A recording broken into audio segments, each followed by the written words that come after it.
Hello, supporters of Minneapolis Public Schools. Here's what happened at this Tuesday, November 12th school board meeting, and it was a long one. I gotta say, we heard, first of all, the pro forma, or the financial projections for what is going to happen for our district over the next 5 years. So if you kind of think about this like your family budget, right?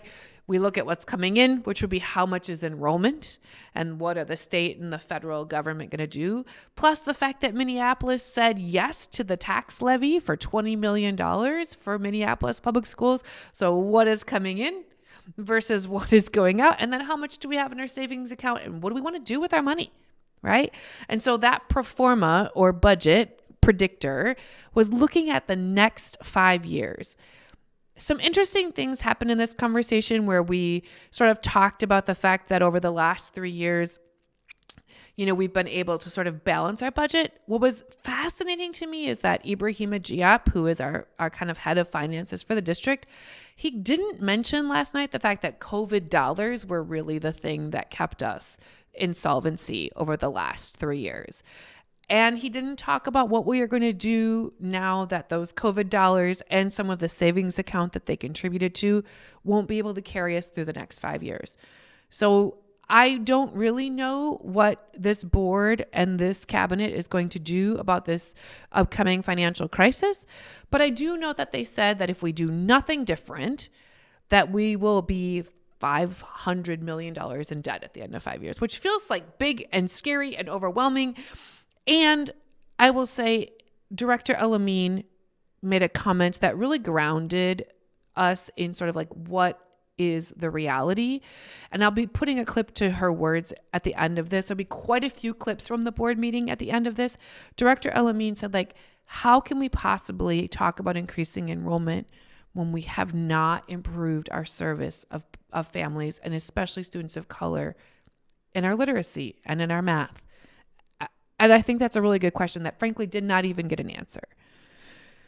And then also Director Surreal really asked, you'll see a clip of this, where she really asked the school board the cabinet, can you guide us? Can you give us some ideas about how to do this? Can you give us a budget to react to? And actually Director Emmerich really also asked a great question, which was, can you give us some models? What does this look like if we do it one way versus another? Can you help us think about our plans and our strategic plan as a board versus the costing?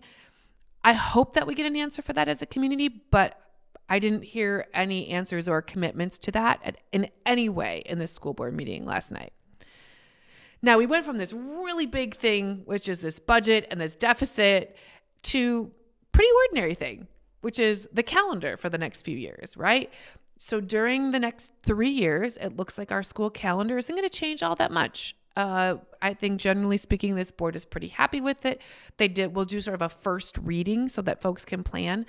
One thing that I'll point out is that Director Emmerich did name that in calendaring or in planning, if we don't specifically really think about students receiving special education services, they will continue to be siloed. And I want to thank Director Emmerich for grounding us always in that concept of every single decision that we make has to be including integration, including the calendar.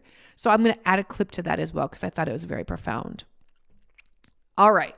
Then we had an update on our Title IX, which is really the concept of equity in sport. And we heard a little bit about what we've done because we are so far out of compliance with Title IX. And we heard about the training and the things that the district has done. I am going to include a clip here between our student representative and a cabinet member who answered that question because the student said something so profound. He was like, can I have that information to take back to my high school? And I love that. I love student engagement. I love a student to ask that question. So I'm going to include that interaction here. And then, oh my goodness, at the end of this long meeting, we had a vote for the representative from 3. So Director Ferriari resigned from the board. We heard public interviews a week ago. There were 4 candidates brought forward. And last night, or a Tuesday night, we came down to a vote where at the end of rounds of ranked choice voting, we had a 4-4 tie between two candidates. So Lucy Shifki and Fatima Hussein, we were 4-4 for that. And so it literally came down to a coin toss. There's a moment I'm going to put here again where the student rep says, why can't you just give us a vote? I'd like that question answered. Why do our student representatives sit up on the dais and listen and have conversations and have citywide, and they are the ones who are in the buildings all day long, and they don't get a vote? And I would like us to really wrestle with that. Why don't students get a vote in our school board? Anyway, so they flipped the coin. The students were allowed to call the coin toss, but they weren't allowed to vote. And now Lucy Shefke is our new school board representative for District 3. And that is how our night ended, on a coin toss for a school board seat. And it has to happen. That way we had an 8-8, which is why we needed that 9th member. And it kind of feels, honestly, like the fact that our decisions are coming down to a coin toss right now in Minneapolis public schools, it felt sort of emblematic in the fact that I cannot understand why we are having these meetings be shorter and shorter and getting less and less information about our finances when we should be getting more and more, and we should be having harder and harder conversations. So while we got a lot done, I still have a lot of concerns. Thank you so much for listening to what happened at this week's school board meeting. We will continue to pay attention for you and with you, so that we can all do better by the students of Minneapolis Public Schools.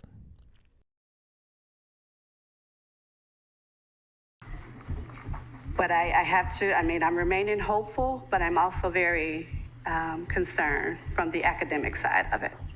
If we are not doing what our children need to have in order to succeed in this world, from an academic standpoint, to where our children are not reading at grade level, how real are those numbers for us to be projecting to think that families are going to continue to send their students to a system if academically we are not seeing a change in our Black and brown families in the academic arena? Director Ellerman, thank you for the question. I think on that one, I would respond to the first part, which is about fund balance. And yes, the pro forma is a tool letting us know or telling us that if we do not do anything in the next 5 years, we would be at a negative 482.8, almost 483 million. And that's why I think the following slide is really edifying, is a good one, because when we did this exercise in 2020, so 4.5 years ago, we predicted that by 2025, we would be at a negative 156 million. And because of the adjustments and the steps that we took, starting with the board, the superintendent, and then we did the work to make sure that we reduce expenditures and or increase revenues, that FY25 that was predicted or forecasted to be at a negative 156 is a positive 69.4. So my not a guess, but my prediction. Throwing this back at you, you're the expert on this matter, right? And I know that we're going to be having these conversations into what are the priorities that we have as a board, correct? However, I think it will be very wise to have the expert to start doing your homework in providing recommendations. That's not disrespect. That's providing guidance, because you have been here for long enough to know what our district needs, and more than anything, what our children's, priorities and needs are. So when we consider things like our contractual partnerships with our working groups pertaining to calendaring pertaining to conference days, development days, those sorts of things. I'm wondering if we can really sort of set a trajectory towards working towards ESY being more incorporated into something that we think about when we think about school calendaring and our partnerships with our working groups around that. And the reason I bring that up is because special ed is so siloed.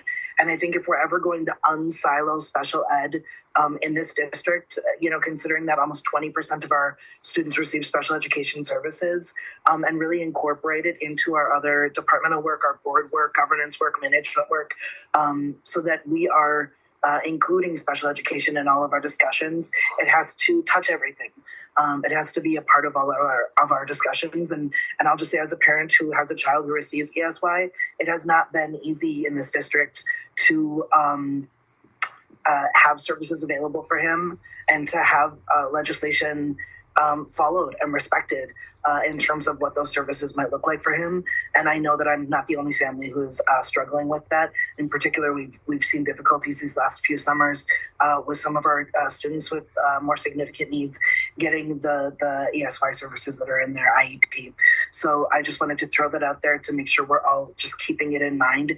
The school calendar that many of our students, families, and educators utilize is just actually kind of the surface level of the school calendar that's a reality for a lot of us who are interacting with special education. Thank you. May I know where that is so I can incorporate it with the other athletes at North High School and other athletes in the Minneapolis public schools?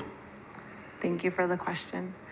Just to clarify, are you asking for the feedback that community had, or what our recommendations were for policy? I want to give more feedback, so I want my opinion on there, but I also want my peers' feedback on there also. So I'd like to know where that is so I can share that. Sure. So there was a process that happened earlier in the year where there was information that went out at North High School, at all the high schools, asking for feedback from students as well as families. That went in multiple ways to be able to complete a survey or to answer questions. And there were a few ways that was done, so that has closed.